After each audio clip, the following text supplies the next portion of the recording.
Hey my loves, let's do a quick get ready with me video.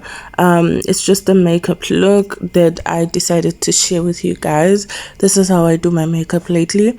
If you want a more detailed video about what products I'm using, what am I using for my skincare, all the details about this whole makeup, please do let me know, so I'll do a separate video about it. I'll take you step by step, but I decided to just share with you something real quick as I'm getting ready for work. Do enjoy the video. Please don't forget to like, comment, and do subscribe if you haven't subscribed yet. Thank you so much. Don't forget to share the video.